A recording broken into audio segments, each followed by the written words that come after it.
শিলচরের তারাপুর শিববাড়ি রোডে প্রস্তাবিত এলিভেটেড রোড নির্মাণ সম্পূর্ণ হওয়া না পর্যন্ত রাস্তা সচল রাখা এবং এলিভেটেড রোড যুদ্ধকালীন তৎপরতা নির্মাণের দাবি নিয়ে আজ মঙ্গলবার তারাপুর পায়োনিয়ার ক্লাবের পক্ষ থেকে প্রতিনিধি দল পিডব্লিউডি রোড ডিভিশনের এক্সিকিউটিভ ইঞ্জিনিয়ারের সাথে সাক্ষাৎ করেন। প্রতিনিধি দলের সদস্যরা বলেন, তারাপুর শিববাড়ি রোডের বেহাল অংশে যানবাহন চলাচল বন্ধ থাকা অবস্থায় রায়গড়, অসমিয়া বস্তি, দাসপাড়া, মজুমদার বাজার সহ বৃহত্তর এই এলাকার জনগণ তীব্র সমস্যার সম্মুখীন হয়েছেন। বিশেষ করে ছাত্রছাত্রী, অসুস্থ রোগী, বৃদ্ধদের পক্ষে শহরে যাওয়া আসা প্রায় অসম্ভব হয়ে দাঁড়িয়েছিল। নিত্য যাত্রীদের ক্ষেত্রে দুবার অটোরিকশা বদল করতে হয়, এতে যাত্রীদের অতিরিক্ত ভাড়া দিতে হয়। এছাড়া এই অঞ্চলের দোকানদারদের শিলচর শহর থেকে সামগ্রী আনতে না পারায় শিশু খাদ্য থেকে শুরু করে বিভিন্ন ধরনের গুরুত্বপূর্ণ জিনিস পাওয়া যাচ্ছিল না। এই সড়কটির একটি অংশ কয়েক মাস আগে থেকে ধীরে ধীরে নদীর দিকে তলিয়ে যেতে শুরু করেছিল, কিন্তু তা সারাইয়ের ব্যবস্থা না হয় জনগণকে এই দুর্ভোগ পোহাতে হয়েছে। আজ যদিও সড়কটি চালু হয়েছে, কিন্তু এর স্থায়িত্ব নিয়ে সবাই কিন্তু সন্দেহে রয়েছেন। তারা এও বলেন, গত বছর থেকে এখানে এলিভেটেড রোড নির্মাণের পরিকল্পনার কথা শোনানো হয়েছে, কিন্তু এই বাস্তবায়ন কবে হবে তা নিয়ে স্পষ্ট কোনো বক্তব্য সরকারের নেই। শিববাড়ি রোডের ভাঙা রাস্তা ও বাঁধ নির্মাণ নিয়ে বহু ঘোষণা অতীতেও হয়েছে, কিন্তু বাস্তবায়িত হয়নি। প্রতিনিধিরা শিববাড়ি রোডে এলিভেটেড রোড চালু না হওয়া পর্যন্ত রাস্তা সচল রাখা, প্রস্তাবিত এলিভেটেড রোড গুণগত মান বজায় রেখে দ্রুত নির্মাণ করা এবং কাজের পূর্ণ বিবরণ ডিসপ্লে বোর্ড টাঙিয়ে রাখা এবং এলিভেটেড রোড নির্মাণের তদারকির জন্য স্থানীয় লোকদের নিয়ে একটি কমিটি গঠন করতে হবে বলে দাবি জানান। সেই সঙ্গে কাজের অগ্রগতি সম্পর্কে তাদের সময় সময় অবহিত করার কথাও বলেন প্রতিনিধি দলের সদস্যরা।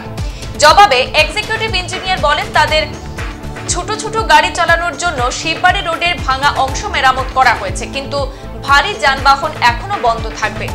এলিভেটেড রোডের কাজ আগামী 15 দিনের মধ্যে চালু করা হবে বলে জানিয়েছেন ইঞ্জিনিয়ার। যদিও ওয়ার্ক অর্ডার হয়নি, তবে তিনি আশ্বাস দেন যে কাজ শুরু করা হবে। প্রতিনিধি দলে ছিলেন নির্মল কুমার দাস, কুমুদ কুমার সিনহা, কার্তিক সাহা, দেবদুলাল মালাকার, আপন লাল দাস, স্বপন চৌধুরী, তুতন দাস, বিপ্লব ঘোষ প্রমুখ। বিগত এই কাজের সময় প্রায় ভেঙে যাওয়ার উপক্রম ছিল এবং এই এতদিন অঞ্চলের মানুষগুলা রাত্রে ঘুমোতে পারে, কোন সময় বাঘ ভাঙবে, ঘর বাড়ি উড়িয়ে নিয়ে যাবে, এই যে একটা আশঙ্কা সবসময় থাকছিল। ইদানিংকালে আমরা শুনেছি এবং মন্ত্রী এখানে এসেছিলেন, তিনি বলছিলেন যে 10 দিনের মধ্যে সেখানে একটা স্থায়ী কাজ শুরু করা হবে, কিন্তু আমরা এতদিন অপেক্ষা করে দেখলাম এখানে স্থায়ী কাজের কোনো সম্ভাবনা আমরা দেখতে পাচ্ছি না। তাই আজকে আমরা এখানে এক্সিকিউটিভ ইঞ্জিনিয়ার রোডস ওনার সঙ্গে আমরা এর ব্যাপারে আলোচনা করতে পায়োনিয়ার ক্লাব থেকে আমরা স্থানীয় কিছু মানুষকে সঙ্গে নিয়ে আমরা এখানে ওনার সঙ্গে আলোচনা এসেছিলাম।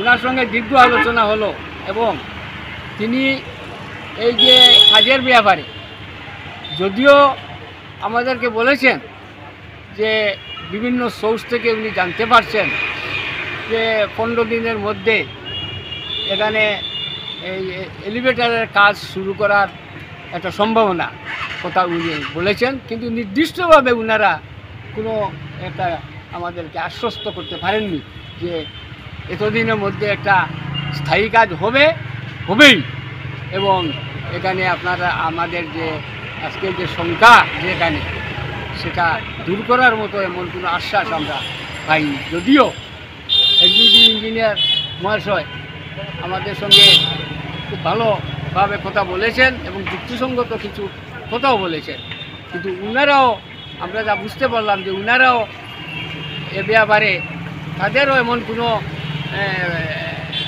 ক্ষমতা নেই যে এই মুহূর্তে এই বান্ধের ব্যাপারে ওরা সব কিছুকে ডিঙ্গিয়ে এটা কাজ করে দিতে পারবে। তাই ওরা ঊর্ধ্বতন কর্তৃপক্ষের উপর এবং মূলত সরকারের উপরই ওরা নির্ভরশীল এবং সেভাবেই আমাদেরকে একটা আশ্বস্ত করেছেন। এখন দেখা যাক, উনি যখন বলেছেন 15 দিনের মধ্যে এই মেশিনগুলো এখানে আসার সম্ভাবনা রয়েছে এবং ইতিমধ্যে তারপরেই এখানে কাজ শুরু হবে এলিভেটরের কাজ, সেটা যদি হয় তাহলে তো আমরা সহযোগিতা করব, কিন্তু এই সময়ের মধ্যে যদি হয় না তাহলে আমরা এই স্থানীয় আরও জনগণকে সঙ্গে নিয়ে আমরা এখানে বৃহত্তর আন্দোলন আমাদের গড়ে তোলা ছাড়া অন্য কোনো বক্তব্য থাকবে না। সংবাদ এই পর্যন্তই, ফিরছি পরবর্তী অন্যান্য আপডেট নিয়ে। ধন্যবাদ।